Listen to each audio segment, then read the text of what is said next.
Some sellers are calling this BaoFeng's newest offering for 2023. Let's take a look.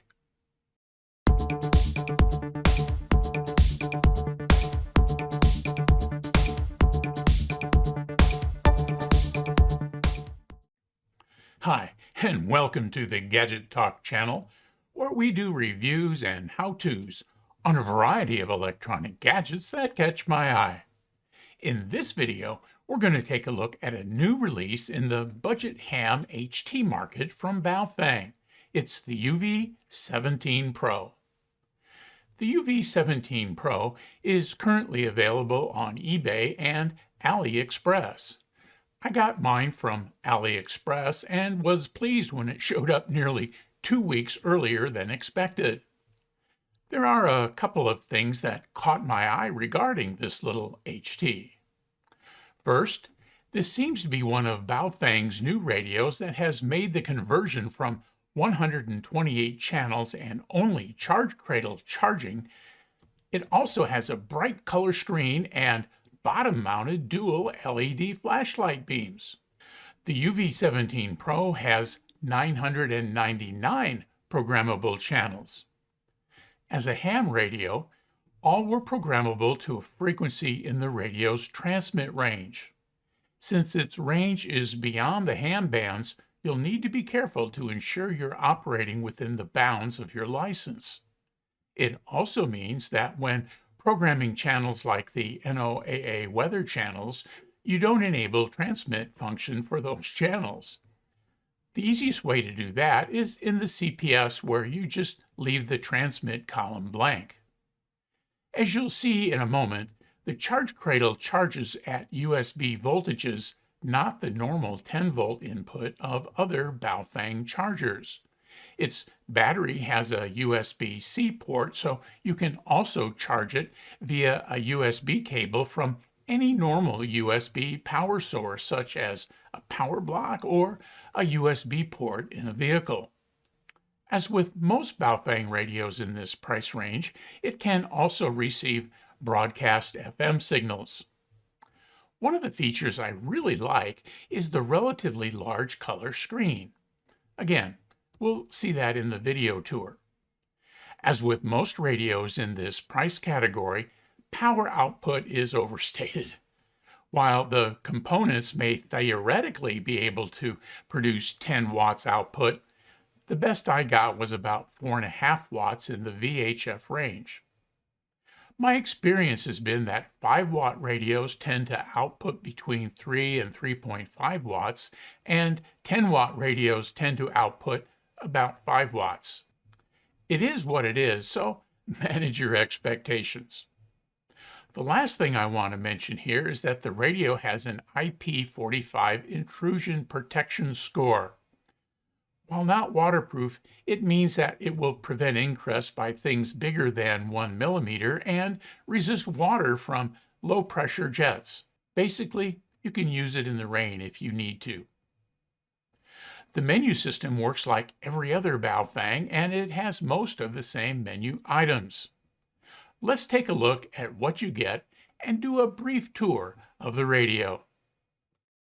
First is the owner's manual. It's pretty typical of these BaoFeng owner's manuals. It's got, the table of contents, some basic instructions, some safety information, the diagrams, and then it goes through the various menu items with some instructions on doing some of the basic programming if you're going to go through that programming process from the radio's keypad. So the charger is a little different from the typical BaoFeng charger. There are a couple of things to point out. One, it's wired to the cord. It doesn't plug in like most of them do. The other thing is that its output is 8.4 volts, so that it's basically charging at the USB standard, not the 10 volts that most BaoFeng radios charge at. And then the plug has got a US end on it, but it's an adapter, so it's got the European end on it too. So that's the charger. It's one more thing. It had this little cradle insert right here that I think I can pull out, And I looked at that in the box and I thought, oh, what in the world is that? And then I saw the space for it here in the charger. And so this makes this kind of a more universal charger. You just kind of add the little clip in for the radio you have, and it's labeled UV-17 here. So that's the charger. Of course, it comes with the wrist strap and the belt clip. So that's pretty typical. And then I'm adding to my collection of these little Secret Service single earplug kind of push-to-talk wired remotes. I've got about 1 million of these now, but it comes with that if you want to be a little more discreet with using your radio, keeping the radio, you know, on your belt while you have the push-to-talk and the earplug in. So that also comes with the radio. So with that out of the way, let's take a look at the radio itself. Now, by way of comparison, this is the UV-17, this is the UV-13Pro. The UV-13Pro is a little smaller. It's about the same width. And when you hold them, the UV-17 is a little heavier. So again, just as a comparison between the two radios. So let's do a tour of the UV-17. Here on the front, we've got the screen. I'll turn that on here in just a minute. We've got the menu and the back key right here, up and down arrows, the usual buttons on a number keypad. As we move around, we've got the clip for the accessory port here. On the back, we've got the battery and the 2 screws for the belt clip. So it's good news for those of you who like the belt clips that attach to the radios, not to the battery. Now, it's kind of unusual that this battery screws in, and I think that's probably because of the extra protection factor this radio has. And then over here is another little plastic cover that opens up the USB-C. So you can use a USB-C from any USB type powering device like a power pack or a phone charger in your vehicle, that kind of thing, through the USB-C, and then not have to worry about the charge cradle at all. On this side, we've got a couple of things. The push to talk right here, this button up here will turn on the flashlight, and then this button here, a short press, will put it into the FM radio mode. And I've done that. And it's got a pretty good speaker on it for the FM radio music coming through. I'm not going to demonstrate that so I don't get in trouble with YouTube for copyright, but it does have a pretty good FM radio. On the top, we've got the little LED here that shows when it's receiving or transmitting. This is the on, off, and volume. It's got a little GPS indicator right here, but there is no GPS in this radio, so it's just a little map pin kind of icon right there. And then on the bottom, we've got 2 LEDs for the flashlights. So for this particular BaoFeng, instead of having the flashlight LED on the top of the radio, it's on the bottom. And I kind of like that. If you were holding it looking at a map or something when you needed a flashlight, while you also wanted to operate the radio, having the light on the bottom is probably a pretty good idea. So let's turn the radio on and kind of take a quick power on tour as well.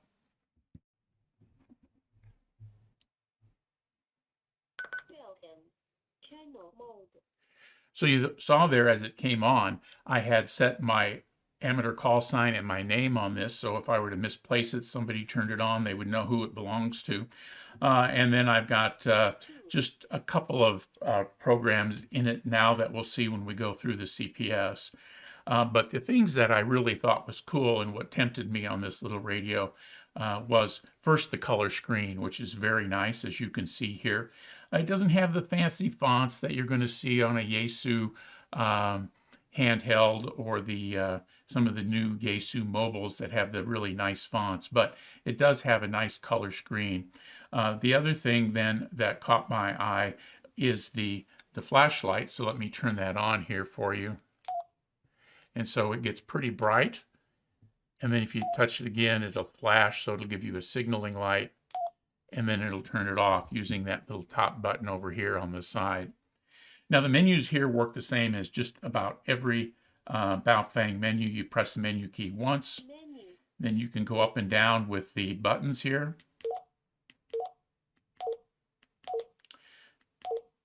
This menu system has the sync or the single display. I've got that turned on. Let me show you how the menus work, and I'll turn it off and show you the alternate display. So with sync on, press menu again, use the up and down to change. Click menu again, it tells you to confirm. You can exit. And then now when the display is on, you can see I've got the upper and lower register with UHF call and VHF call. And then I can use this button here as the menu indicates there with that little indicator right there, that I can go to the lower register and then I can make my changes there. 2, 3, 2, 1. And then again, go to the upper register and I'm good. So if we just do a quick scroll through some of the menu items, we've got, we'll head down from menu item 40, which is the sync. We can reset the thing, hopping frequency. That's not what you think. It changes randomly the CTCSS codes, and I've never figured out exactly how that works. The language is English. The open set is what it shows when it turned on, and I've got it set to message. The receiver tone is, if you have a background tone you need, many European repeaters have that. Roger beep is off, tails on, seek are currently just kind of set to random numbers. If you wanted to scan for the transmissions CTCSS code, the alarm mode, delete, memory, offset, and there's 25 more that I'm not going to go through. But again, if you got questions about these menus on the channel, I've got another video that defines most of the BaoFeng menu items. So if you're curious, please take a look at that particular video. Now there's one other thing here in the keypad that I want to point out to you, and that is that these are labeled with their shortcut keys. And so if you press menu and you wanted to go to save, you could go menu 3. And so now you get to power save. And so if you wanted to adjust the brightness from the menu system, you'd press menu and the backlight. And so I've got this set for bright for recording, and it's got a number of times that you can set, which I will after we're done recording here. So most of these, if you press them again, takes you up to menu item 40, which works pretty well if you're trying to get to the end of the menu. You don't have to touch the up button 40 times. You can just skip ahead and get to 40 and then, get to that menu item by going down. So that's the menu system. As you saw, if you leave it idle for a while, it goes back to your operating modes. One of the things I was a bit curious about was the radio signal purity. Let's take a look at the UV-17Pro's output on a tiny SA signal analyzer. So here I have the BaoFeng UV-17 hooked up to my tiny SA, and because of the limits of the low input here, I'm going to be able to measure the first harmonic, but not the third and fourth. And to be honest with you, I haven't totally figured out inputs on the high level, so this will just give us a bit of an indication as to the cleanness of this signal, at least out at that first harmonic. So let me press the push to talk here. I've got it connected to the tiny SA through a 40 dB attenuator. So here's what we get.